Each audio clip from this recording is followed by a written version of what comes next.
Hello friends, नमस्कार। कैसे हैं आप सब। स्वागत है आपका आपके अपने YouTube channel history with Rukku में। तो जैसे कि कल हमने एनसीईआरटी कक्षा 6 की हमारे अतीत भाग 1 के अध्याय 1 का पार्ट पहला या पार्ट 1 हमने अपलोड किया था। तो आज ये हम पार्ट 2 लेकर के आए हैं। आई होप कि आपको कल का पार्ट भी समझ में आया होगा और आई होप कि हम अच्छे से और इस पार्ट को भी आपको डिस्क्राइब कर सकें। आपका बहुत बहुत धन्यवाद पहले ही वीडियो पर। और कल ही मैंने चैनल बनाया, ठीक ठाक व्यूज़ आए हैं और आप लोग ऐसे ही अप्रिशिएट करते रहिएगा और thank you so much again. तो चलिए हम शुरू करते हैं। देखिए, जैसे कि कल हमने पढ़ा था, सबसे लास्ट में हम पांडुलिपि के बारे में पढ़ रहे थे और अभी भी हम पांडुलिपि के बारे में पढ़ेंगे। तो कल हमने लास्ट किया था कि सबसे प्राचीन पांडुलिपि जो थी वो बक्साली पांडुलिपि थी। कौन सी? बक्साली पांडुलिपि। तो नेक्स्ट हम चलिए पढ़ते हैं। इतने वर्षों में इनमें से कई पांडुलिपियों को कीड़ों ने खा लिया तथा कुछ नष्ट कर दी गई। फिर भी ऐसी कई पांडुलिपियाँ आज भी उपलब्ध हैं। प्रायः ये पांडुलिपियाँ मंदिरों और विहारों में प्राप्त होती हैं। देखिए, मंदिरों और विहारों, चलिए पहले मैं पूरा ये पैराग्राफ पढ़ देती हूँ, उसके बाद इसको एक्सप्लेन करूँगी। इन पुस्तकों में धार्मिक मान्यताओं व व्यवहारों, राजाओं के जीवन, औषधियों तथा विज्ञान आदि सभी प्रकार के विषयों की चर्चा मिलती है। यहाँ बताया गया है कि पांडुलिपि में किस किस बारे में हमें जानकारी मिलती है। इसके अतिरिक्त हमारे यहाँ महाकाव्य, कविताएं तथा नाटक भी हैं। इनमें से कई संस्कृत में लिखे हुए मिलते हैं जबकि अन्य प्राकृत और तमिल में हैं। प्राकृत भाषा का जो प्रयोग है वो कौन करते थे? ज़्यादातर आम लोग करते थे। देखिए, मंदिर और विहार, मंदिर तो आप लोग जानते हैं क्या होते हैं, और जो विहार होते हैं, विहार का अगर हम वैसे शाब्दिक अर्थ देखें तो ये देखिए, एक शब्द के कई अर्थ होते हैं, अनेक अर्थ होते हैं। तो यहाँ पर जो विहार का मतलब है वो है कि बौद्ध धर्म के जो लोग अपने लिए आश्रम या मठ का निर्माण करते थे तो वो मठ या आश्रम क्या कहलाता था? विहार कहलाता था। और इन विहारों में क्या करते थे? जो बौद्ध मतानुयायी होते थे वो ध्यान भी करते थे, अध्ययन भी करते थे और प्रवचन भी देते थे। जैसे आपने सुना होगा नालंदा, है ना, नालंदा विहार, विक्रमशिला विहार। तो ये सब क्या था? ये बौद्ध लोगों के द्वारा बनवाए गए विहार थे। नेक्स्ट आगे चलते हैं। महाकाव्य, महाकाव्य शब्द आया है। कविताएं और नाटकों के बारे में आप जानते हैं। महाकाव्य जो है वो भी एक कला है, संस्कृत की एक काव्य कला है या काव्य विधा है। इसमें क्या किया जाता है? किसी महान व्यक्तित्व का वर्णन किया जाता है। जैसे जिसको क्या किया जाता है? एक ऐतिहासिक घटना होती है जिसको बड़े ही विस्तृत रूप में और बड़े भावनात्मक रूप में उसका क्या किया जाता है? वर्णन किया जाता है। उसमें एक कोई प्रमुख व्यक्तित्व होता है जिसपे वो रिलेट करती है। जैसे आपने देखा होगा हमारे भारत में दो महाकाव्य हैं, जैसे महाभारत और रामायण। तो महाभारत जो है किसके लिए है? श्री कृष्ण जी के लिए भी है। और जो कौरव और पांडव थे उनके युद्ध पे ही क्या है वो रिलेट करती है। और इसी तरह से जो रामायण है वो उसमें क्या है? किन का व्यक्तित्व बताया गया है? श्री राम जी का। तो आगे चलते हैं। हम अभिलेखों का भी अध्ययन करते हैं। ऐसे लेख पत्थर अथवा धातु जैसी अपेक्षाकृत कठोर सतहों पर उत्कीर्ण किए गए मिलते हैं। कभी कभी शासक या अन्य लोग अपने आदेशों को इस तरह उत्कीर्ण करवाते थे ताकि लोग उन्हें देख सके, पढ़ सके तथा उनका पालन कर सके। कुछ अन्य प्रकार के अभिलेख भी मिलते हैं जिनमें राजाओं तथा रानियों सहित अन्य स्त्री पुरुषों ने भी अपने कार्यों के विवरण उत्कीर्ण करवाए। उदाहरण के लिए प्रायः शासक लड़ाइयों में अर्जित विजयों का लेखा जोखा रखा करते थे। देखिए, हमने अभी ऊपर पढ़ा पांडुलिपियों के बारे में, तो पांडुलिपि से भी हमें जानकारी मिल रही है अतीत की। और अब हम किसके बारे में पढ़ेंगे? अभिलेखों के बारे में। तो अभिलेख क्या होते थे? जो ऐसे लेख होते थे जो पत्थर या कठोर सतहों पर खुदवाए जाते थे उस समय। देखिए, क्योंकि उस समय लेखन कला का विकास तो था नहीं। लेखन कला तो मतलब देखो उत्कीर्ण करके भी वो लिखा ही जा रहा है, लेकिन कागज वगैरह का क्या है?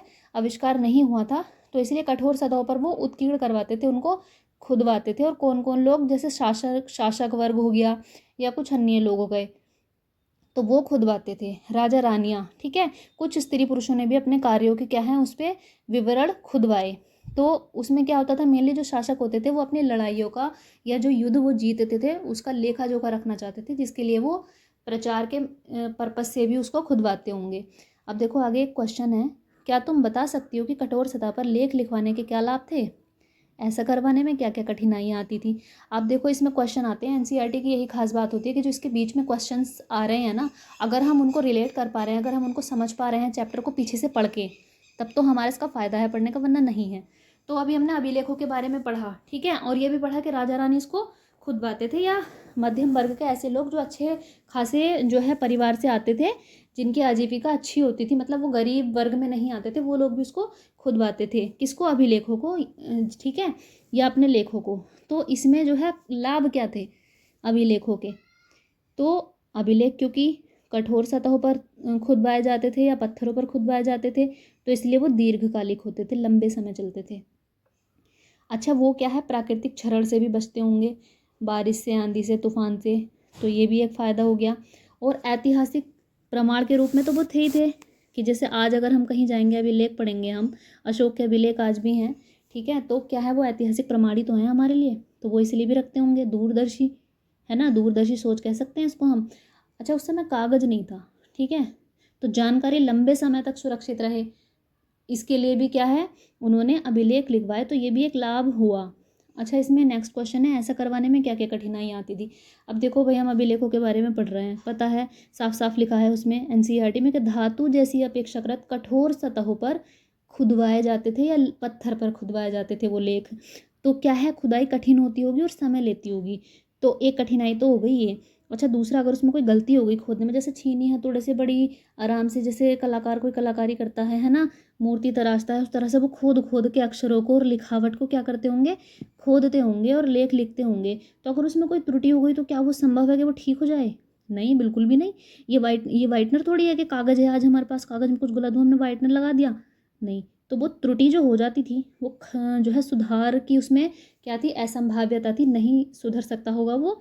और इसलिए समझ लो, अगर कोई ऐसा पत्थर हम लेके आए ढूंढ ढांड के, कि जिस पे हम अभिलेख लिख रहे हैं, और थोड़ी सी भी गलती हो गई, तो क्या हुआ, वो पूरा का पूरा खराब हो गया। सपोज दैट कि हम आज के ज़माने में भी, मैं इसको अगर रिलेट कर पाऊँ, जैसे हम कोई ऑफिशियल फॉर्म लेके आते हैं, तो उसमें क्या है, वाइटनर नहीं लग सकता, उसमें इतनी सी भी ओवर राइटिंग नहीं हो सकती। अगर हमने वो कर दिया तो वो पूरा का पूरा फॉर्म खराब हो गया। तो इसमें ये भी एक कठिनाई होती थी कि जो गलती हो गई उसको हम सुधार नहीं सकते। अच्छा, संसाधनों की आवश्यकता, संसाधन चाहिए होते होंगे, तो ये भी एक कठिनाई थी। उसमें हम इतना ज़्यादा बड़ा तो नहीं लिख सकते कि बहुत ज़्यादा हमने कुछ बड़ा लिख दिया, तो क्या है, एक कठिनाई ये भी थी कि हम बहुत ज़्यादा बड़ा वर्णन उसमें नहीं लिख सकते, तो हम जो लिखेंगे उसको टू द पॉइंट लिखेंगे, तो ये एक कहाँ, मतलब ये भी एक कठिनाई ही हो गई। अच्छा, जो धातुएं होती हैं वो समय के साथ घिस भी जाती हैं, जैसे तुमने देखा होगा कि जो सिक्के होते हैं, सिक्के नहीं घिस जाते, जैसे 5 का सिक्का आप देखोगे बहुत पुराना, तो जो उसका ऊपर जो वो होती है, अशोक की लाट होती है, और जो 5 लिखा हुआ होता है, ये कैसे हो जाते हैं, घिस जाते हैं। कभी कभी तो सिक्का इस स्थिति में आ जाता है कि दुकान वाला लेता भी नहीं, तो वो धातु ही तो है। तो क्या है, धातु जो है वो घिस भी जाती है, तो जो लेख होता है ना उसका, वो अस्पष्ट हो जाता है, पढ़ने योग्य नहीं रहता। तो ये भी एक क्या है, कठिनाई है। और लिपि तो देखो सबसे बड़ी कठिनाई है ही है। लिपि यानी कि जिस लेखन शैली में हम उसको लिख रहे हैं, जैसे हम हिंदी लिखते हैं, तो हिंदी हमारी कौन सी लिपि हो गई, देवनागरी लिपि हो गई। तो उस समय क्या थे, जो आम लोग थे वो प्राकृत भाषा बोलते थे, लेकिन ये जो अभिलेख होते थे ना, ये या तो ब्राह्मी या खरोष्टी, अरामाइक, ऐसी लिपि में होते थे। जैसे आप राजा अशोक के अभिलेख देखोगे तो ज़्यादातर ब्राह्मी और खरोष्टी लिपि में पाए गए हैं, है ना। तो लिपि जो होती थी, हर कोई नहीं पढ़ पाता था उसको। आप देखो, हड़प्पा सभ्यता की जो लिपि है वो आज तक नहीं पढ़ी गई, है ना, वो आज तक अपठ्य है। तो लिपि भी एक कठिनाई होती थी, और बहुत ही मेन कठिनाई हो गई है एक तरह से। चलिए आगे देखते हैं। इसके अतिरिक्त अन्य कई वस्तुएं अतीत में बनी और प्रयोग में लाई जाती थी। ऐसी वस्तुओं का अध्ययन करने वाला व्यक्ति पुरातत्वविद कहलाता है। पुरातत्वविद पत्थर और ईंट से बनी इमारतों के अवशेषों, चित्रों तथा मूर्तियों का क्या करता है, अध्ययन करता है।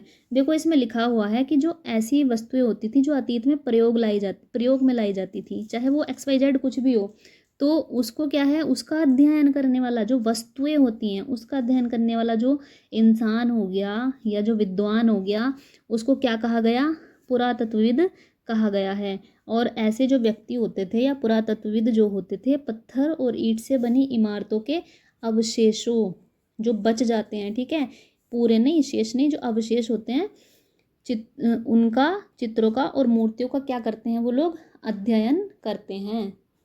वे औजारों, हथियारों, बर्तनों, आभूषणों तथा सिक्कों की प्राप्ति के लिए छानबीन तथा खुदाई भी करते हैं। इनमें से कुछ वस्तुएं पत्थर, पकी मिट्टी तथा कुछ धातु की बनी हो सकती हैं। ऐसे तत्व कठोर तथा जल्दी नष्ट न होने वाले होते हैं। देखिए, इसमें यह बताया गया है कि जो पुरातत्वविद हैं वो खुदाई जो है, मतलब किन किन चीज़ों की करते थे और किन चीज़ों की प्राप्ति के लिए वो खुदाई करते थे। जैसे औजार हो गए, हथियार हो गए, बर्तन, आभूषण, इन चीज़ों को वो क्या करते थे, खोद, मतलब प्राप्त करना चाहते थे, जिसके आधार पर वो क्या कर सके, पता लगा सकें कि उस समय सामाजिक स्थिति क्या थी और वो किस चीज़ से रिलेट कर पाएँ, कुछ नहीं पता, तो इसलिए वो इन चीज़ को प्राप्त करने के लिए भी खुदाई करते थे। अच्छा, कुछ जो वस्तुएं होती थी वो किस किस चीज़ की हो सकती थी? ये वस्तुएं पत्थर की भी, पकी मिट्टी की भी और धातु की भी, ठीक है। और ये जो वस्तुएं होती थी ये धातु की और वैसे होती थी, तो ये ज़्यादातर ऐसे कठोर तत्व होते थे जो जल्दी नष्ट नहीं होते। नेक्स्ट, पुरातत्वविद जानवरों, चिड़ियों तथा मछलियों की हड्डियाँ ढूंढते हैं। इससे उन्हें ये जानने में मदद मिलती है कि अतीत में लोग खाते क्या थे। वनस्पतियों के अवशेष बहुत मुश्किल से बच पाते हैं। यदि अन्न के दाने अथवा लकड़ी के टुकड़े जल जाते हैं तो वे जले हुए रूप में बचे रहते हैं।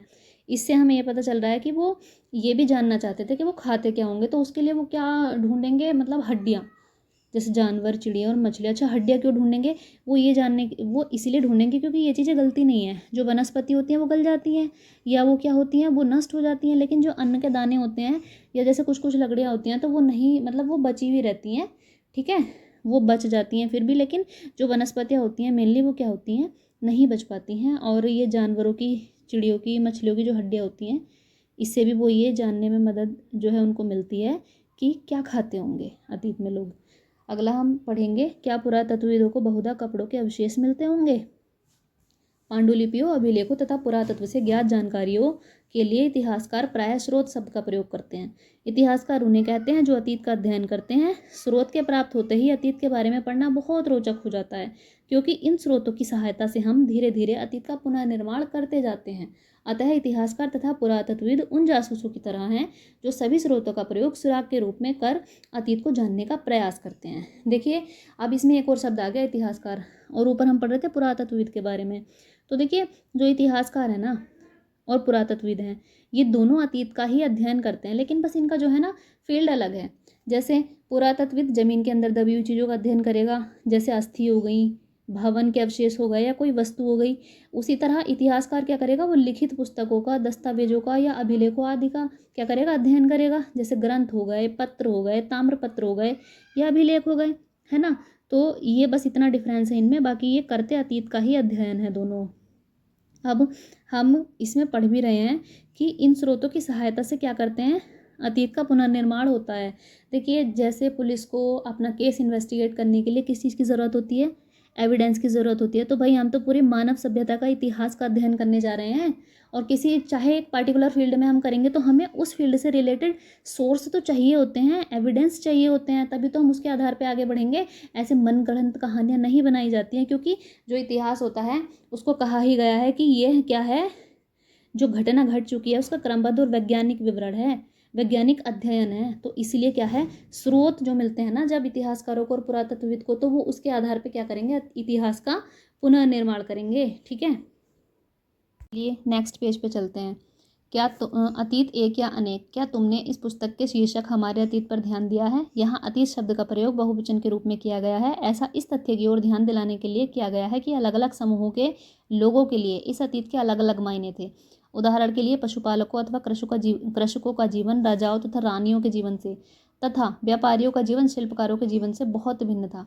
देखो, यहाँ इस पैराग्राफ में केवल ये बताया जा रहा है कि जो अतीत है, जो हमारे चैप्टर का टाइटल है, वो केवल एक इंसान के लिए नहीं है, बल्कि उस समय का जो समाज था, जो सोसाइटी थी, उसमें रहने वाले हर एक समूहों के लिए है। और हर समूह का क्या था, हर समूह के लिए इसका एक अलग ही मायना था। इस अतीत का जो था अलग मतलब था हर समूह के लिए। क्यों? क्योंकि जो पशुपालक थे या कृषक थे, उनका जो जीवन था पूरा, वो तो राजा और रानियों के जीवन से अलग ही होगा ना। इसी तरह से जो व्यापारी थे, उनका जीवन किससे अलग होगा, शिल्पकारों से, ठीक है।